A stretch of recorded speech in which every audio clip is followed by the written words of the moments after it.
श्री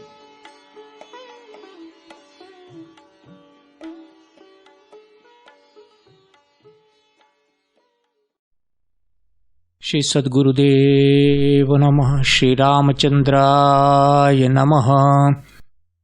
साधना और अभ्यास के विषय पर ये 5वां ऑडियो है और ये ऑडियो हठ योग और साधना पर है। श्री गुरुदेव ने जयराम भाई से जो बातें की थी वह सद्गुरुदेव की सन्निधि बाग 2 में 109वें पेज से चालू होती है।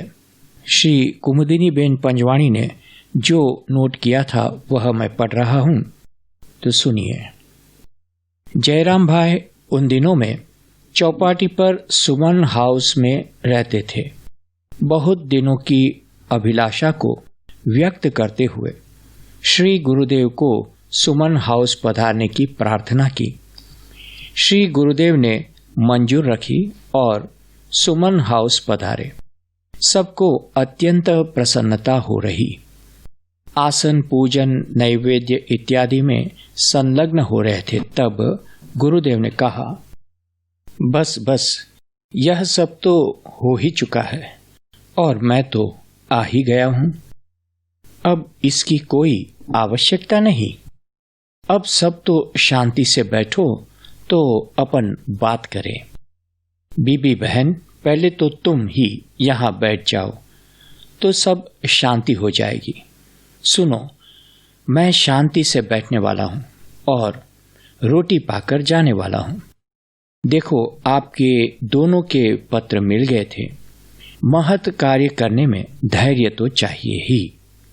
इतना बड़ा भारी समुद्र तैर कर पार होने में धैर्य की परम आवश्यकता है। कीट भृंगवत एक निष्ठा से इष्ट ध्यान में लगे रहने से मनुष्य इष्ट रूप हो जाता है, इसमें संदेह ही नहीं। तू कहत ही तू भया, मुझ में रही न हूं ही। वारी तेरे नाम पर जित देखूं तित तू ही। आप दोनों ने जो लिखा था वह मैंने बराबर पढ़ा समझा है। आश्रम के अनुकूल व आश्रम के नाते व्यवहारिक कार्य कर्तव्य समझकर करना चाहिए, न कि आसक्ति से। मिल व ऑफिस का कार्य सुचारू रूप से करना ही चाहिए, कारण कि वह दूसरों की धरोहर है जो भगवान ने तुम पर विश्वास रखकर तुमको सौंपी है। अभी जगदीश अरविंद बालक है, इनके बड़े हो जाने पर्यंत संभालो, ऐसा भगवान तुमसे चाहते हैं। अब अभ्यास के तुम्हारे प्रश्नों के उत्तर मेरे से समझ लेना। तुमने लिखा था कि जाप में राम शब्द उठकर त्रिकुटी में बैठता नहीं है। देखो, अभी नूतन अभ्यास है ना, इसलिए ऐसा होना स्वाभाविक है। धैर्य रखना, क्योंकि शीघ्र परिवर्तन व प्रगति होना अशक्य है। पूर्व संस्कारों में सांस्कृतिक मन प्रौढ़ हो गया है तो धीरे धीरे राम बैठने लगेगा। दक्षिणा में मुझे दी हुई माला करते वक्त प्रसन्नता बनी रहती है और खूब अच्छी तरह से होती है, ऐसा लिखा था। सो पढ़कर मुझे भी बहुत प्रसन्नता हो रही है। दी हुई दक्षिणा के अनुसार नहीं करने वाले भी होते हैं और तुम्हारे जैसे भी होते हैं। दी हुई दक्षिणा के अनुसार और कहे हुए वचन के अनुसार नहीं करना, यह तो विश्वासघात ही है। अच्छा, और तुमने लिखा था कि जाप में बाहर की आवाज कम सुनने में आती है, अंदर से जंगल में होती है ऐसी आवाज आती है। श्वास की गति कम हो जाती है और देह का भान थोड़ा कम रहता है। श्वासों को छाती में भर के कुंभक जाप और आपकी माला करता हूँ तो हृदय का चलन कुछ देर के लिए जोर से सुनने में आता है, फिर बाद में तो स्थिरता हो जाती है। आंख बंद रखता हूँ, चित्त स्थिर रहता है, परंतु क्रिया आपने बताई थी ऐसी नहीं होती, तो कुंभक करना अच्छा है या नहीं? देखो जयराम भाई, बुद्धि व भाव स्थिर करके अभ्यास में बैठना, अपना अभ्यास क्रमशः नियम पूर्वक चालू रखना, घबराना नहीं। कुंभक में चलाओ तो भी अच्छा है, परंतु ध्यान में रखना कि श्वास की स्मृति न हो। कुंभक के अनुकूल करना न करना यह आपकी इच्छा पर छोड़ा था। कुंभक करना नहीं चाहिए, परंतु वह स्वतः हो जाएगा। इसलिए मैं तो यही कहूँगा कि नाभि से बीज उठाकर त्रिकुटी में ले जाओ। एकाग्रता होने पर कुंभक स्वयं हो ही जाता है। ध्यान की धारणा शक्ति बढ़ाना चाहिए। मैं आपको स्पष्ट खुले शब्दों में कहता हूँ कि पतंजलि योग सूत्र की क्रियाएं बगैर दक्ष गुरु के साधन में उतारना नहीं। अभी अभी तो हम एक योगीराज को मिलकर आए हैं।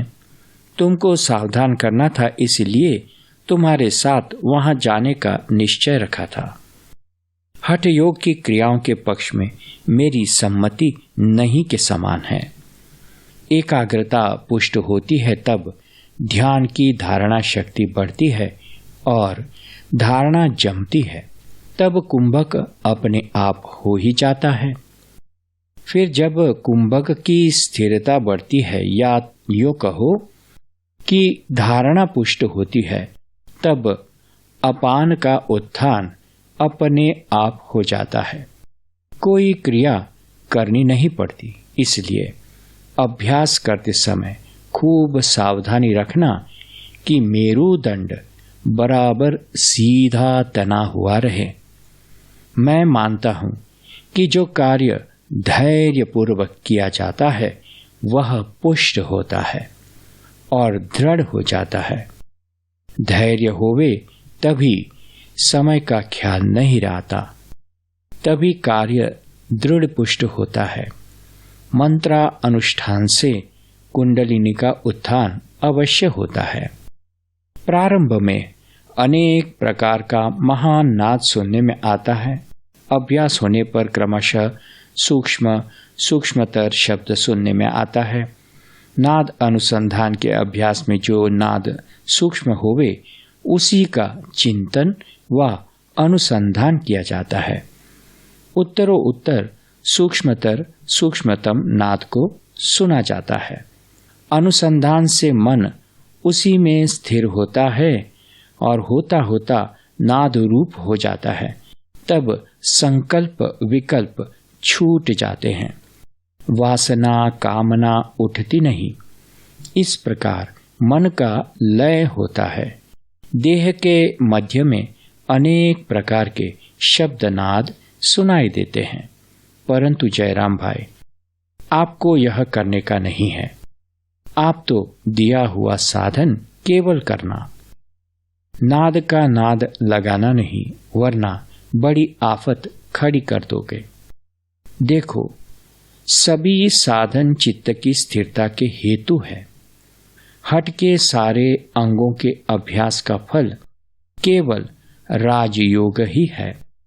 इस फल पर्यंत हठ क्रिया का अवलंबन मध्यम व तृतीय श्रेणी के साधकों के लिए अनिवार्य होता है। अगर अभ्यास को सफल बनाना चाहते हो तो इतनी बात ध्यान में रखना, पक्का ठोस विश्वास रखना कि गुरुदेव से प्राप्त जो अभ्यास करता हूं वह अवश्य ही सिद्ध होगा। दूसरा, प्राप्त अभ्यास से बढ़कर और कोई साधन अभ्यास नहीं, ऐसी अटूट अविचल श्रद्धा रखें। तीसरी बात, जब भी अनुकूल मौका मिल जाए तब गुरुदेव की सेवा में तथा सन्निधि में रहें। चौथा, राग द्वेष इत्यादि नहीं होवे। 5वां, प्राणी मात्र से प्रेम, उदारता तथा करुणा का नाता रखे। 6वीं बात, सादा सात्विक आहार बराबर नियम पूर्वक ले। 7वां, अभ्यास में प्रमाद नहीं करे। अभ्यास अस्त व्यस्त ढंग से नहीं करे। जो नियम पूर्वक करता है उसे लक्ष्य सिद्धि अवश्य होती है। 8वां, निश्चित समय पर निश्चित समय तक दृढ़ता से, उत्साह से और प्रसन्न चित्त से अभ्यास करे।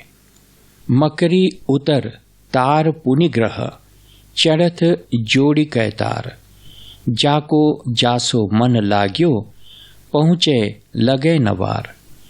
9वां, शीघ्र ही सिद्धि देने वाले मंत्र तंत्र होते हैं, ऐसी तैसी भ्रमणा में नहीं पड़ना और ऐसा तैसा प्रयोग कदापि नहीं करना। 10वीं बात, औषधि से सिद्धि प्राप्त होती है, ऐसा पतंजलि भगवान ने लिखा है।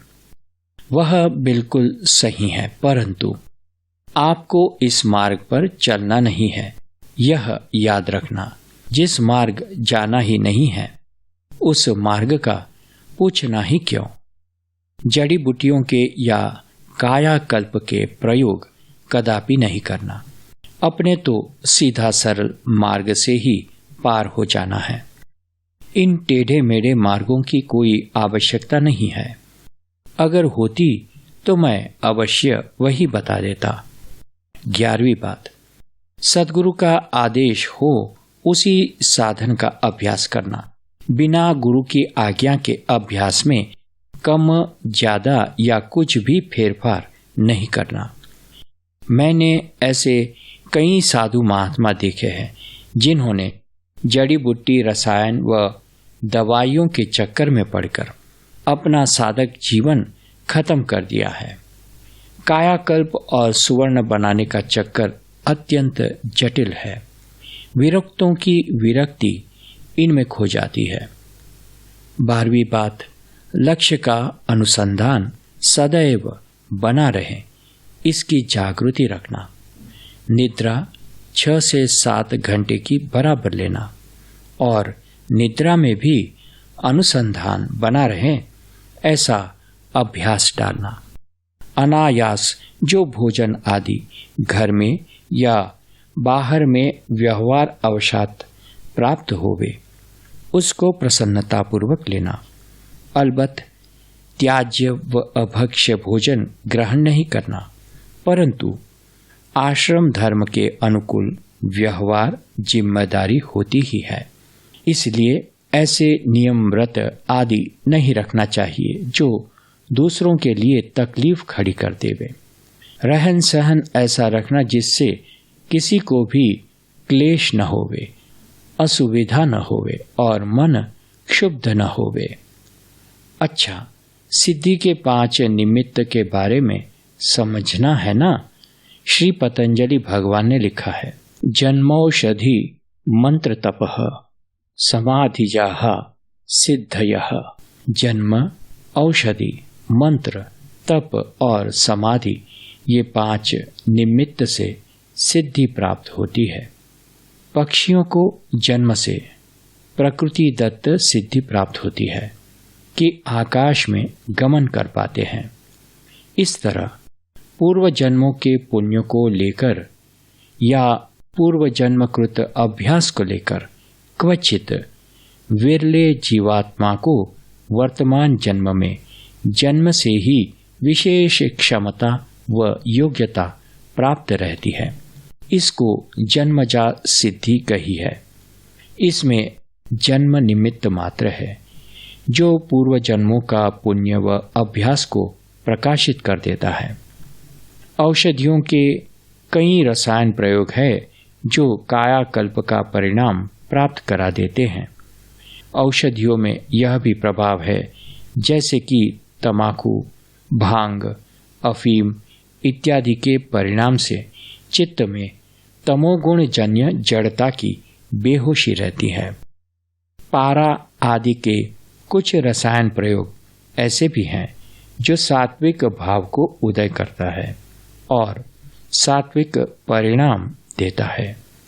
तीसरा निमित्त है मंत्र जाप का। चौथा निमित्त तप का है। यह तो इस काल के मनुष्यों से कितना हो सकता है, इस पर आप ही सोचिए। पांचवा निमित्त समाधि का है, परंतु हमारे लिए तो केवल नाम मंत्र ही फलीभूत हो सकता है। इस देश काल का प्रभाव समझे और उसका स्वीकार करें। इस काल में जीवन विशेष भोग अनुरागी होने से विशेष दोषपूर्ण, दुखपूर्ण और संघर्षपूर्ण हो गया है। कठिन साधना के लिए अनिवार्य समय, संयोग, संयम व सामर्थ्य नहीं है। यही कलिकाल न साधन दूजा, जोग यज्ञ जप तप व्रत पूजा, सब भरोस तजी भेज राम ही, प्रेम समेत गाव गुण ग्राम ही, सोई भवतर कछु संशय नाही, नाम प्रताप प्रगट कलिमाही, कलयुग जोग न यज्ञ न ज्ञाना, एक आधार राम गुण गाना। कठिन काल मल कोश, धर्म न ज्ञान न योग तप, परिहरि सकल भरोस, राम भजहि ते चतुर नर। हरि ओम तत्सत। श्री सद्गुरुदेव नमः।